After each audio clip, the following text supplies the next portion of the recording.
लाडकी बहीण योजना तर नोव्हेंबर आणि डिसेंबरचा हप्ता कितीतरी लाडक्या बहिणींच्या बँक खात्यामध्ये जमा झालेला नाही आहे। तर यामध्ये ज्या संपूर्ण लाडक्या बहिणी आहे पात्र असून सुद्धा त्यांना हप्ता आलेला नाही आहे याबद्दलची संपूर्ण माहिती उपलब्ध झालेली आहे। आणि तुमचा जो हप्ता आहे हा लवकरच तुमच्या बँक खात्यामध्ये म्हणजे ज्याही लाडक्या बहिणींना आलेला नाही आहे त्यांना लवकरच हा हप्ता वितरित केला जाणार। तर लाडक्या बहिणी संतापलेल्या आहे। ई-KYC करूनही 1500 रुपये का मिळत नाही? तर ई-KYC करूनही अनेक महिलांच्या बँक खात्यात अद्याप अनुदानाची रक्कम जमा झालेली नाही आहे। या पार्श्वभूमीवर महिला बालविकास अधिकाऱ्यांच्या कार्यालयात लाडक्या बहिणींची गर्दी होऊ लागली असून अनुदान रखडल्याने तीव्र संताप व्यक्त होत आहे। कारण की आता जी तुमची माहिती आहे ही तुम्हाला तुमच्या जिल्ह्याच्या महिला व बालविकास जेही कार्यालय आहे त्यांच्याकडून संपूर्ण माहिती घेता येते। तुम्ही चेक करू शकता की तुमचा जो हप्ता आहे हा का बरं थांबलेला आहे, तुम्हाला तिथून संपूर्ण माहिती मिळू शकते।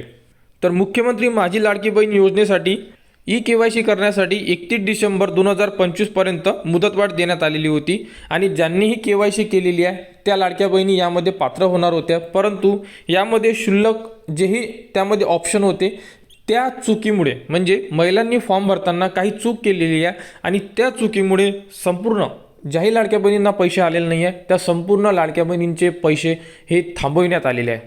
तर जी KYC आता चुकलेली आहे ती KYC दुरुस्ती करण्यासाठी संपूर्ण लाडक्या बहिणींनी आपल्या जिल्ह्याच्या ऑफिसला मोर्चा काढलेला आहे आणि त्यांना विनंती केलेली आहे की जी साईट होती ही पुन्हा सुरू करून आमची KYC परत करून घ्या आणि त्यानंतर आम्ही पात्र असून सुद्धा आम्हाला ज्या लाडक्या बहिणींना पैसे आलेले नाही आहे कारण की ज्या खरोखर गरजू लाडक्या बहिणी आहे त्यांच्याकडूनच ह्या चुका झालेल्या आहे तर त्यांना त्यांचा हप्ता लवकरच वितरित करण्यात यावा अशाबद्दल आता शासनापर्यंत जी ही विनंती होती ही पोचलेली आहे। तर यावरती लवकरच तोडगा येणार आणि तोडगा आल्यानंतर संपूर्ण तुम्ही पात्र असाल तर तुमच्या बँक खात्यामध्ये तुमचा नोव्हेंबर आणि डिसेंबरचा हप्ता हा जमा केला जाणार।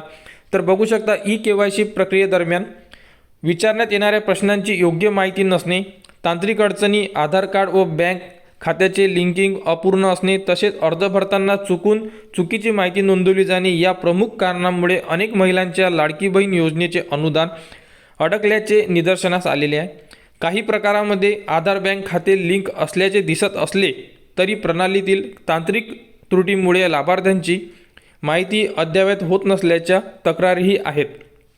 ग्रामीण भागात इंटरनेट सुविधा अपुरी असणे, संगणकीय साक्षरतेचा अभाव आणि सेवा केंद्रावरील गर्दी यामुळे महिलांना ई-KYC व दुरुस्ती प्रक्रिया मुदतीत पूर्ण करण्यात अडचणी आल्याचेही सांगण्यात येत आहे। त्यामुळे अनेक लाडक्या बहिणींना आता महिला व बालविकास अधिकारी कार्यालयाचे उंबरठे झिजवावे लागत आहे।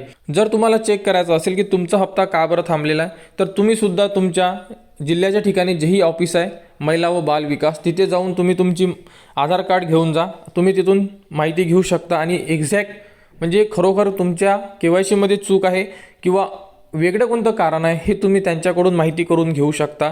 परंतु यावरती लवकरात लवकर शासन यावरती तोडगा काढणार आणि ज्याही लाडक्या बहिणी आहे ज्यांना हप्ता जमा झालेला नाही आहे त्यांना त्यांचा हप्ता हा जमा केला जाणार। कारण की पात्र असून सुद्धा तुम्हाला तुमचा हप्ता जमा होत नाही आहे। तर येत्या काही दिवसामध्ये यावरती संपूर्ण जी माहिती आहे शासनाकडून प्रसिद्ध केल्या जाणार।